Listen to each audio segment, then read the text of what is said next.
Hoy está con nosotros Miguel Yamasaki, jefe del Centro Nacional de Estimación, Prevención y Reducción del Riesgo de Desastres, CENEPRED, con nosotros para hablar de prevención. Si bien es cierto, no en estos momentos la prevención porque el problema ya está, sino hacia futuro. Es momento de cambiar y es importante el diagnóstico. ¿Cómo está? Bienvenido al programa. Muy buenos días.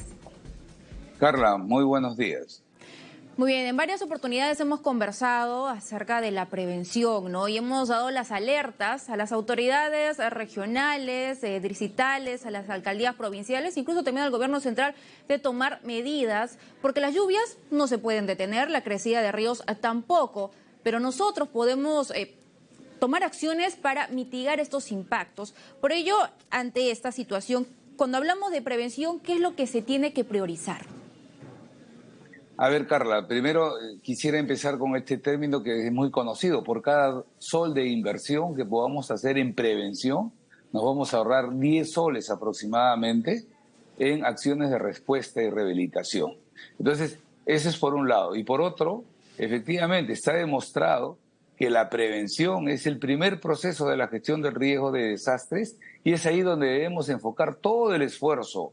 Porque en la medida en que logremos estar mejor prevenidos, vamos a tener menor daño, ¿no es cierto? Y estamos poniendo el ejemplo y lo que estaba mencionando la señora Presidenta de la República. He tenido también oportunidad de acompañar al Ministro de Defensa en los viajes a Tumbes, Piura, Lambayeque, y ver de cerca que efectivamente se han priorizado otras obras y no se ha actuado justamente sobre la madre del cordero, como se dice. O sea, que era justamente evitar que estas lluvias vuelvan a tener un impacto sobre los bienes del Estado, ¿no?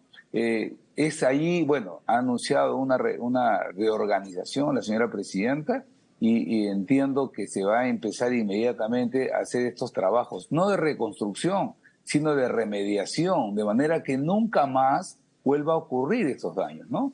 Uh-huh. Importante lo que menciona, porque varias veces se han dado alertas de las zonas vulnerables, pero constantemente, cada año, estas mismas zonas siguen siendo vulnerables y siguen siendo habitadas por ciudadanos. No sé si usted ha podido ver hace instantes, tuvimos a nuestra compañera María Fernanda Montenegro, ella se encontraba en Puente Piedra y podíamos ver desde el lado de Comas gente que estaba sentada ahí, que eran más de 30 viviendas, más de 30 familias que estaban en ese lugar al costado del río Chillón y que anteriormente, en otra oportunidad, se había también entrevistado a esas personas, se había advertido de la eventual crecida del río Chillón y los peligros que esto traía. Y sin embargo, días después ha pasado lo que ya se tenía esperado, ¿no? El crecimiento de este río y que está afectando y está minando y se está llevando todo a su paso. Entonces, ¿qué sucede? ¿Por qué no se llega con el mensaje? ¿Por qué las personas, en general, toda la sociedad, no termina de entender la importancia de la prevención y no seguir tentando a la suerte? Bueno, eso lo podemos ver, Carla, a diario. Seguramente después que pase este evento de Yaku y de las lluvias y que inclusive tenemos que estar preveyendo que pueda ocurrir un fenómeno del Niño el próximo año, a partir de ahora lo que tenemos que hacer es que somos un país que está expuesto permanentemente a riesgos, a este tipo de peligros. Entonces, por ejemplo, los canales, los drenes, los ríos permanentemente deben estar limpios. No debemos esperar que nos anuncien la llegada de un fenómeno del Niño para recién ponernos a trabajar. Uh-huh. Los gobiernos locales, los gobiernos regionales cuentan con un presupuesto que está específicamente destinado a reducir la vulnerabilidad. Entonces, la idea es que ojalá que a partir de ahora este sea el punto de partida, por lo menos yo que empiezo en esta nueva administración, todo mi esfuerzo va a estar dirigido a ello, a que todos los años tengamos que, así no nos anuncien lluvias, todos los años los canales, los drenes y los ríos deben estar descolmatados y deben estar en condiciones de poder recibir incrementos de lluvia o incrementos de agua y no tener que estar pasando por estos problemas. Miren, cuántos años venimos repitiendo lo mismo y no hemos logrado nada. Ojalá que este año podamos canalizar y materializar este deseo.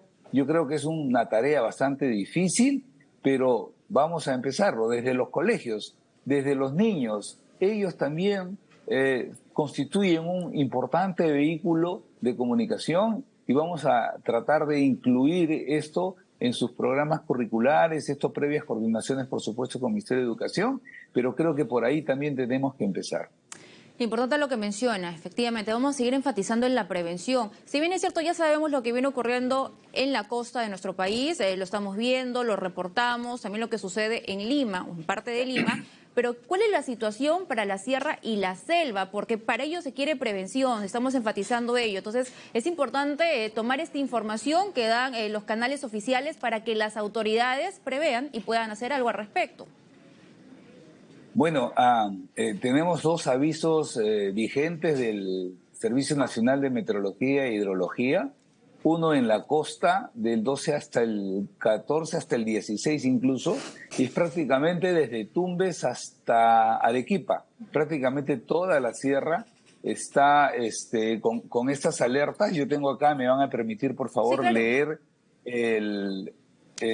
nuestro escenario de riesgo. Y tenemos aproximadamente 1.300.000 personas en riesgo muy alto y 2.300.000 en riesgo alto. En total, entre los dos, estamos hablando de 3 millones o casi 4 millones de personas que están expuestas a movimientos en masa.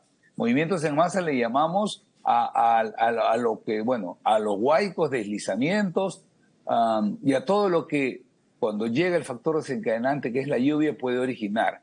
Lo estamos viendo ya en Lima, ya lo había anunciado el CENAMI, de que en esta semana, domingo hasta el miércoles inclusive, vamos a tener este episodio de lluvias intensas en las partes altas de Lima y también inclusive en Lima metropolitana, pero en menor medida.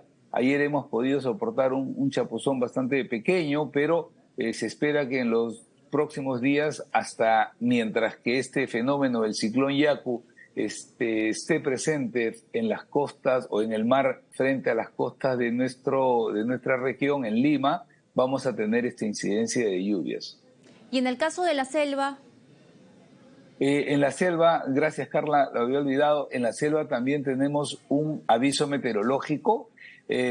Acá también, si me permites, en San Martín, Amazonas, Cajamarca, Loreto y Pasco, que son las regiones que están con el nivel de riesgo muy alto, sobre todo San Martín, porque acordémonos que el río Guallaga es un gran recolector de todas las aguas de la lluvia que se origina en la vertiente oriental de la cordillera y toda esa agua finalmente termina en el río Guallaga y siempre y todos los años también terminan por desbordarse. Y es por eso que en San Martín tenemos 116.300 personas en riesgo muy alto y 417.000 en riesgo alto. En total suman más de 500.000 de personas que están en riesgo muy alto o alto, ¿no? Seguido por Amazonas, Cajamarca, Loreto y Pasco.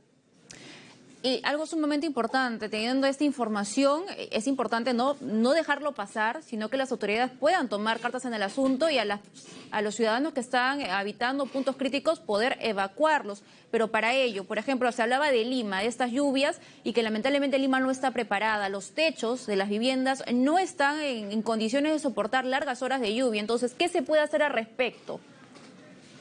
Bueno, yo creo que INDECI está dando ya las recomendaciones que corresponden básicamente a la parte reactiva, cómo responder ante las lluvias, pero básicamente es justamente lo que usted decía, aquellos que tienen techos de plástico, de cartón, que los hay muchos en las partes periféricas de nuestra ciudad, en personas que tienen de muy humilde condición, pues tienen que poner plástico en los techos, tratar de limpiar los canales de drenaje que tienen cerca a sus viviendas, porque, como usted bien dice, si bien es cierto, CENAMI ha anunciado entre 2 a 5 milímetros, pero de todas maneras a ese tipo de viviendas no lo soportarían.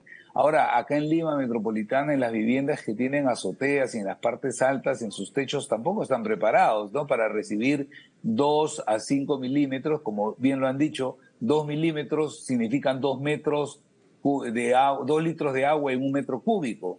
5 milímetros, corresponden a 5 litros por metro cuadrado. Entonces, si esa cantidad de agua cae en los techos o en las azoteas, seguramente se van a empozar, porque la mayoría de las azoteas no tienen un sistema de drenaje. Efectivamente, y lo que también se quiere es de que pasado esta emergencia, las personas no vuelvan a habitar los mismos lugares por donde pasó el agua, donde se activó una quebrada, porque muchas veces lo hemos visto, ¿no? Pasa la emergencia, se atiende, las personas son evacuadas, pero luego terminan regresando a este lugar crítico. Entonces ahí también es un llamado de atención a las autoridades, a los alcaldes, para evitar ello. Vamos a trabajar también con la PCM, con la Presidencia del Consejo de Ministros, en tratar de establecer algún instrumento legal con carácter sancionador, porque efectivamente los alcaldes permiten y la población hace lo que las autoridades le permiten. Si las autoridades estuvieran más rígidas en ese sentido, no lo habitarían. Acabo, como decía, de viajar en el norte y hemos visto cómo muchas de las familias, y claro, comprendemos que este es un problema social, es gente que no tiene dónde vivir y se tiene que asentar en estos lugares, ¿no? Que son altamente vulnerables, pero tenemos nosotros a disposición de las autoridades también toda la metodología para establecer un plan de reasentamiento, para poder reubicar a toda esa población que está ocupando lugares y que, como bien dices, el otro año llega el Niño y nos vamos a tener el mismo problema. Sí, tenemos un cuadro, le comento, lo vamos a poner en imágenes y eso es lo que usted me mencionaba, para ir comentándolo también.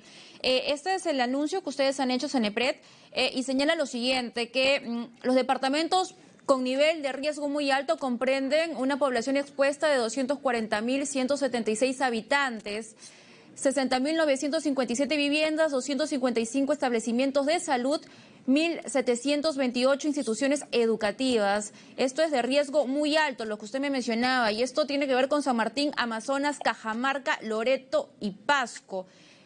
Y también de riesgo alto tenemos a San Martín, Junín, Huánuco, Pasco, Loreto, Ucayali, Amazonas, Cajamarca. Por favor, si podemos hacer el desagregado de estos cuadros que estoy leyendo y que usted también nos mencionaba. Entonces, en el caso del riesgo alto, ¿cuál es la probabilidad que de riesgo alto pasamos a muy alto, a un riesgo muy alto, muy considerable, es decir, a alerta roja? Bueno, con el incremento de las lluvias podría pasarse del nivel naranja a nivel rojo. Estos mapas o estos escenarios de riesgo se hacen en base a unos mapas de susceptibilidad que nos los proporciona la entidad técnica científica que es el INGEMET. Entonces quiere decir que ese terreno está muy propicio a que sufra deslizamientos o huaicos, va con el incremento de la lluvia. Entonces el CENAMI ha anunciado lluvias en determinados lugares, pero si estas lluvias se acentúan en otros lugares que están con color naranja, van a pasar tranquilamente al rojo muy rápidamente.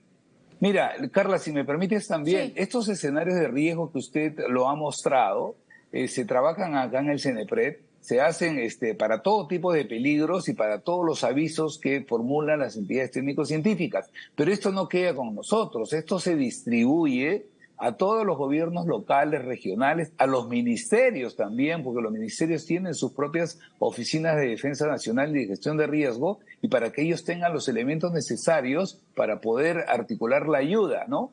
Y en el caso de los gobiernos regionales y locales, esta información les llega para que puedan establecer sus planes, puedan poner en ejecución, sus planes de prevención, sus planes de operaciones de emergencia, sus planes de contingencia. Este es un insumo que diariamente lo trabajamos en el Cenepred, como le digo, lo distribuimos a todas las autoridades locales para que puedan trabajar sus planes.